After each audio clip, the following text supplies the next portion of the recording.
My name is Mary Jane Hazer, commonly called MJ.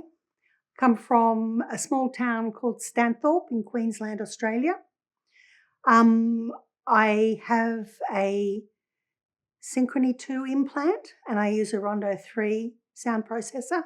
The surgery was done in January 2021. So this year was 3 years. A coffee machine of a morning, any time of day actually.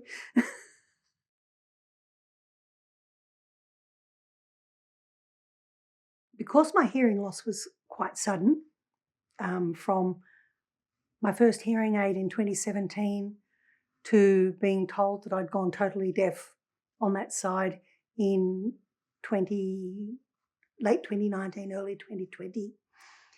And because it was due to what was diagnosed as Meniere's disease, I was concerned, would the disease cross over and affect my other side? And they couldn't say yes and they couldn't say no. They just said, we don't know. So I decided that I didn't want to find myself in a position where I would one day wake up and find that I had nothing. So once I was told that I would be a good candidate for a cochlear implant, it was just a case of ring the health fund. Oh, yes. I did speak to somebody. In Australia, we have a group called Cicada, which is like a support group for people with a cochlear implant. I went to a few of their meetings, and that's when I first heard about Medel. It helped, but it still didn't leave me. I still had to do a lot of research myself. First, I have to say that there hasn't been a huge change, and I think that that's because the hearing loss to getting the cochlear was such a short time. It's not like I was born with any hearing issues or any of that sort of thing. I was still in my 60s when it happened. But it's made me more aware of things. It's made me more, having this very expensive piece of bling attached to the outside of my head has made me more aware of having to be careful about doing certain activities.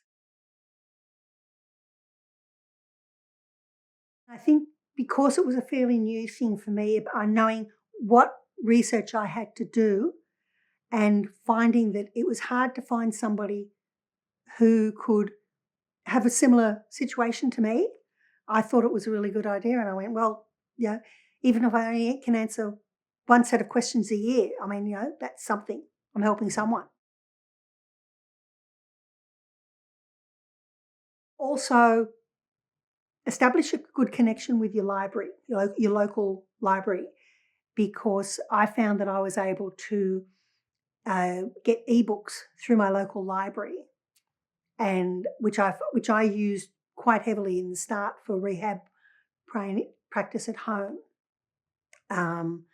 because otherwise, buying an ebook can be quite expensive. But get in contact with your local library. In Australia, a lot of the libraries also have a very good selection of ebooks, and now they also have a lot of online libraries. They'll have their ebooks online, and so if you're a registered user with your local library, you can download the books literally direct to your phone, so that you can use it.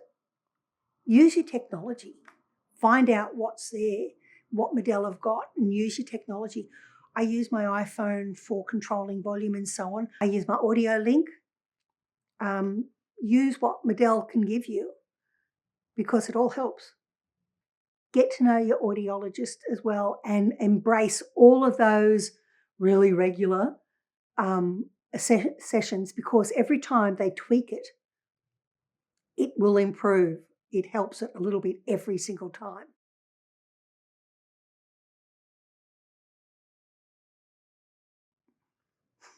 Well, I'm still travelling, so that has stopped, and having the cochlear hasn't affected that at all.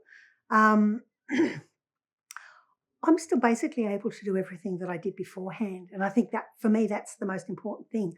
I haven't had to change anything. I mean, I think the only thing when my grandson was born and he was at that baby grabby stage, it was just a case of, no, don't grab that. Leave Omar's ear alone.